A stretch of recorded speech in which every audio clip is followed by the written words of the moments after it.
تفسیر کبیر کے اندر ہے، امام اعظم ابو حنیفہ رضی اللہ تعالیٰ نے دہریوں کا بڑا رد کیا ہے اور ناک میں دم کر دیا تھا میرے امام اعظم ابو حنیفہ نے۔ دہریہ کہتے تھے خدا موجود نہیں ہے، آپ نے فرمایا تم کیا جانو، خدا موجود نہیں ہے۔ امام اعظم ابو حنیفہ رضی اللہ تعالیٰ نے کہا تم جتنے بھی سوال کرنے ہیں کرو سوال، یہ تمہیں امام اعظم ابو حنیفہ رضی اللہ تعالیٰ ایک ایک جواب دے گا۔ دہریے بڑے بڑے سوال کرے خدا موجود نہیں ہے تو امام اعظم ابو حنیفہ رضی اللہ تعالیٰ ہر ان کی دلیل کو توڑ دیتے تھے۔ اب دہریہ بڑے پریشان ہو گئے کہ یہ تو مسلمانوں کا امام ہمیں تو لے بیٹھا ہے۔ انہوں نے کہا دلائل کی روشنی میں ہماری ہو گئی بس، اب ہم دلائل کی روشنی میں اس کو جھکا نہیں سکتے۔ کہا کرنا کیا ہے؟ کہا اب کیا کرنا ہے؟ اب ان کو شہید کر دو، کام تمام کر دو۔ اب انہوں نے دیکھا کہ ان کو شہید کیسے کرے، یہ تو مسلمانوں کا امام ہے، ان کو تو بڑے چاہنے والے ہیں۔ اب ایک دن ایسا آتا ہے کہ امام اعظم ابو حنیفہ رضی اللہ تعالیٰ مسجد کے اندر اکیلے موجود ہے، یہ دہریہ تلوار لے کر مسجد کے اندر آ جاتے ہیں اور کہا ابو حنیفہ آج تجھے کوئی نہیں بچا سکتا، آج تجھے کوئی نہیں بچا سکتا۔ میرا عشق کہتا امام اعظم حنیفہ نے فرمایا ہوگا تو جس کی دلیل لینے آیا ہے وہی بچائے گا مجھے۔ فرمایا کوئی نہیں بچا سکتا، اچھا میرے سوال کا جواب دے دو، پھر تم نے شہید کرنا ہے کر لو۔ اب کہتے بولو سوال کیا ہے؟ امام اعظم حنیفہ رضی اللہ تعالیٰ فرمانے لگے بھائی بات یہ ہے کہ تم خدا کے انکاری ہو، سوال کا جواب دے دو اس کے بعد مجھے شہید کر دینا، میں کوئی بھی کام نہیں کرتا، تمہیں روکتا نہیں ہوں، جواب دینا تمہارا کام ہے، شہید پھر کر لینا۔ ان کا سوال کیجئے۔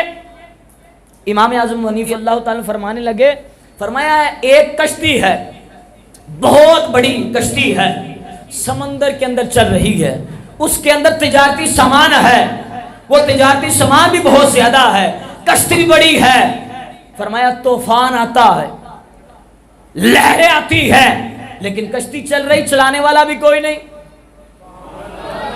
کشتی بھی بڑی ہے، سامان بھی زیادہ ہے، طوفان بھی ہے۔ فرمایا کشتی پھر بھی صحیح چل رہی ہے، جہاں رکنا ہے رک جاتی ہے، جہاں چلنا ہے چل جاتی ہے۔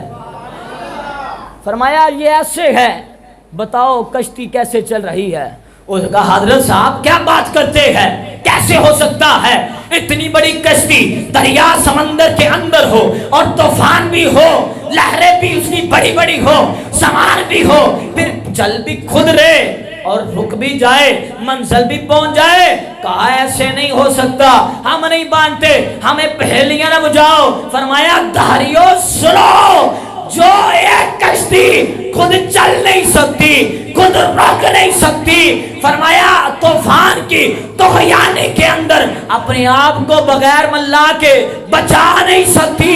جب ایک کشتی کا تم نہیں مانتے، کائنات خدا نے بنائی ہے، سورج آتا ہے، چاند چڑھتا ہے، تارے نکلتے ہیں، درخت پیدا کیے ہیں، زمینیں بنائی ہے، آسمان بنائے ہیں، چرند و پرند بنائے ہیں، انسان بنائے ہیں، خلقت بنائی ہے، اتنا کچھ بنایا ہے، پانی بنایا ہے، چشمے بنائے ہیں، کنویں بنائے ہیں۔ بتاؤ جب کشتی چل نہیں سکتی بغیر چلانے والے کے، یہ کائنات خدا کے کیسے بغیر چل سکتی ہے؟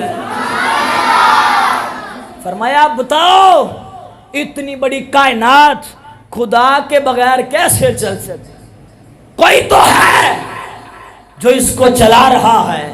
دیکھو نظام ہے، رات آتی ہے تو دن چلا جاتا ہے، دن آتا ہے تو رات چلی جاتی ہے، سورج آتا ہے تو چاند چلا جاتا ہے، چاند آتا ہے تو سورج چلا جاتا ہے۔ فرمایا کوئی تو ہے، بتاؤ وہ کون ہے؟ وہ میرا خدا ہے۔ وہ جتنے بھی دہریہ آئے تھے ہاتھ میں تلواریں تھی، خون کے پیاسے تھے، لیکن جیسے ہی دلیل سنی امام اعظم ابو حنیفہ کی، قدموں میں گر کر قربان ہو جاتے ہیں اور پڑھ کے کلمہ مسلمان ہو جاتے ہیں۔ کہتے ہیں واقعی خدا ہے۔ جب ایک کشتی بھائی نہیں چل سکتی تو پھر کائنات اتنی بڑی کیسے چل سکتی ہے؟